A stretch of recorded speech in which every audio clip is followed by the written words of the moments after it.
Hi friends, welcome to kitchen climate. கிச்சனுக்கு புதுசாக masala boxes வந்து வாங்கியிருக்கேங்க. அதோட ப்ரைஸ் என்ன, அது எங்கே வாங்கினேன்ற டீட்டெயில்ஸ் தான் இந்த வீடியோவில் பார்க்க போகிறோம். இந்த கிச்சன் பாக்ஸஸ் நான் அமேசானில் வாங்கினேங்க. தீபாவளி டைமில் ஆஃபர் போட்டிருந்தாங்க. ஸோ செல்லோவில் செக்கர்ஸ் அப்படின்ற ஒரு பிராண்டில் தான் வாங்கினேன். இது எம்ஆர்பி ப்ரைஸ் பார்த்திங்கன்னா 1000க்கு மேலே கொடுத்துருக்காங்க. பட் ஆஃபர் ப்ரைஸு நான் வாங்கின ஆக்சுவல் ப்ரைஸு 507 507 ருபீஸ். நான் வந்து இன்க்ளூடிங் டெலிவரி சார்ஜோடு சேர்த்து வாங்கியிருந்தேன். ஸோ இதோட ப்ராடக்ட் எப்படி இருக்குதுன்னு சொல்லிட்டு நம்ம ரிவ்யூ பார்க்கலாம். இது மொத்தம் பார்த்திங்கன்னா ஒன்றுக்குள்ளே ஒன்றா போட்டு 3 பாக்ஸஸ் இருந்தது. ஒரு பெரிய பாக்ஸு, அதுக்குள்ளே மீடியம் சைஸு, அப்புறம் ஒரு சின்ன பாக்ஸு, அந்த மாதிரி மொத்தம் 6 செட்டு வந்திருந்தது. டோட்டலாக பார்த்திங்கன்னா 18 பாக்ஸஸ்.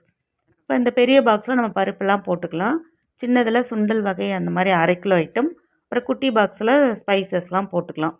ஸோ இது வந்து கிச்சனுக்கு ஒரு பாக்ஸ் நீங்கள் வாங்குறீங்க அப்படின்னா 18 பீசஸோட காம்பேக்டாக கரெக்டாக செட் ஆகுது. 1 இயர்க்கு முன்னாடி பொங்கல் டைமில் ஒரு வாட்டி இதே மாதிரி பாக்ஸஸ் நான் ஆர்டர் போட்டு வந்திருந்தது. அதோட குவாலிட்டி பார்த்திங்கன்னா ரொம்ப பெட்டராக இருந்தது. அதோட ப்ரைஸும் கொஞ்சம் காஸ்ட்லி. ஸோ இது வந்து நான் இதான் ஃபஸ்ட் டைம் வாங்கியிருக்கேன். இந்த ப்ரைஸ்க்கு இந்த குவாலிட்டின்னு பார்த்திங்கன்னா கொஞ்சம் சுமார் தான். இது ரொம்ப சூப்பராக இருக்குதுன்னு நான் சொல்ல மாட்டேன். ஃபஸ்ட்டு வாங்கினது ரொம்ப பெட்டராக இருந்தது. இதோட குவாலிட்டின்னு பார்த்திங்கன்னா ஓரளவுக்கு ஆவரேஜாக இருக்குது. ஸோ பட்ஜெட்குள்ளே இருக்குன்றதுனால பட்ஜெட் ஃப்ரெண்ட்லி அப்படின்னு யோசித்து நீங்கள் இந்த ப்ராடக்ட் கண்டிப்பாக பர்ச்சேஸ் பண்ணலாம். ஸோ கண்டிப்பாக ட்ரை பண்ணி பாருங்கள். புதுசாக மாறி இருக்க வீட்டில் கிச்சனில் சன்லைட் சரியாக இல்லைங்க. அதனால் என்னால் சமையல் வீடியோ ப்ராப்பராக ஷூட் பண்ணி கொடுக்க முடியல. ஸோ இந்த மாதிரி யூஸ்ஃபுல்லான கண்டென்ட்டு 1 பை 1 வந்துகிட்டே இருக்கும். அது வரைக்கும் நம்ம சேனலை தொடர்ந்து சப்போர்ட் பண்ணி கிச்சன் கிளைமேட்டோடு இணைந்திருங்கள். மீண்டும் ஒரு நல்ல வீடியோவில் மீட் பண்ணுறேன். Thank you friends.